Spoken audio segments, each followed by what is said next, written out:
grip. To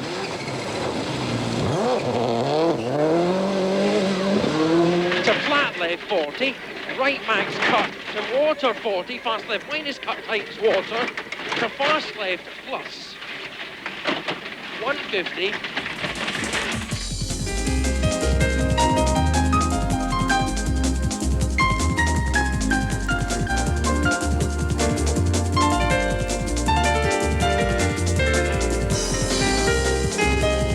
He fell back, finishing nearly 1 minute behind Oriol.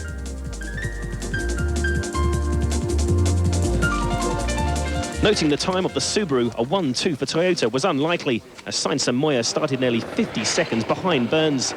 To try and close the gap would be to risk losing his podium position, and the Spaniard opted for caution.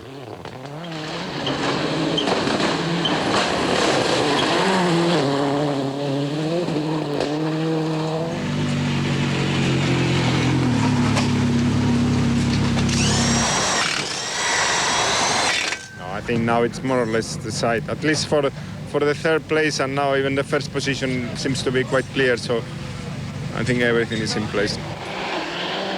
3 minutes ahead of Kankkunen, everything looked good, but an electronic failure on stage 20 forced him to change to the manual gear shift.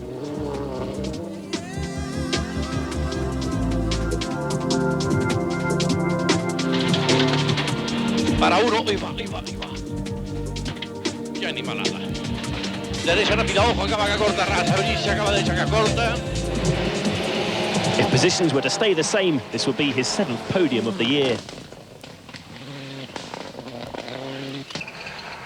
Juha Kankkunen was in a safe 4th position, and with all the remaining stages under 20 kilometres, it was impossible for him to close the gap. The prospect of another 2-car finish, the Subaru drivers had proved that they were now beginning to match Toyota for reliability. Tyre selection in the poor conditions had been difficult. When we heard about the roads this morning, we thought they were a little bit harder than they actually proved to be. It seems that they have a lot of a thin layer of mud on the surface on the top of a very hard base, and really it's just like a normal car on the motorway when you have a lot of water and your car rides over that and slides. They call it aquaplaning, but in this case it's more like mudplaning. The tyres having to try and cut through the mud layer to find grip on the gravel. There's no doubt that all the tyre manufacturers will try and address the problem for next year.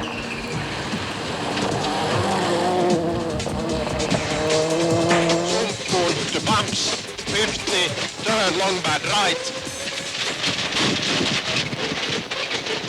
70, long fast left. Kankkunen came in 4th, still very much in the hunt for the championship.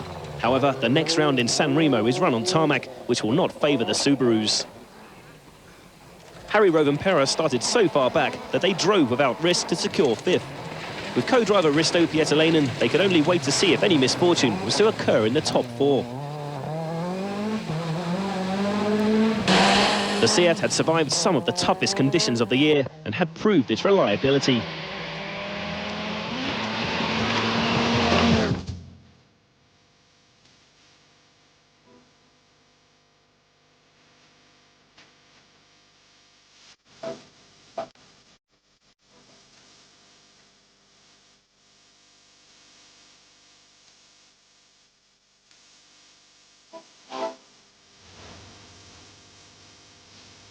Oriol led comfortably from Burns, Sainz and Kankkunen.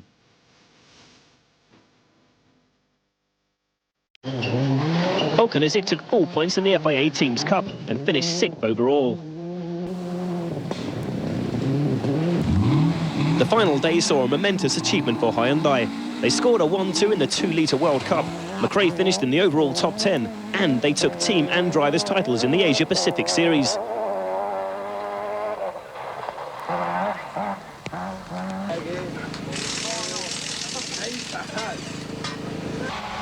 McRae and Ericsson now have a realistic chance of also taking the Formula 2 crown.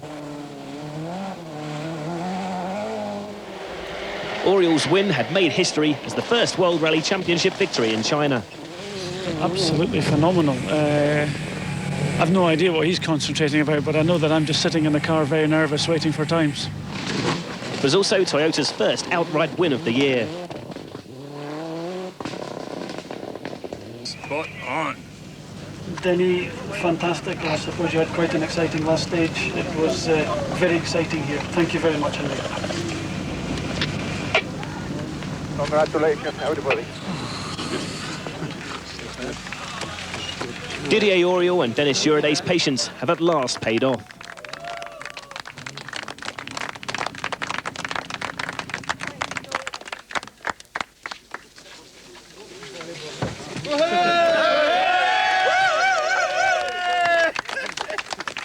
I am, imagine, very happy. More than 1 year without victory.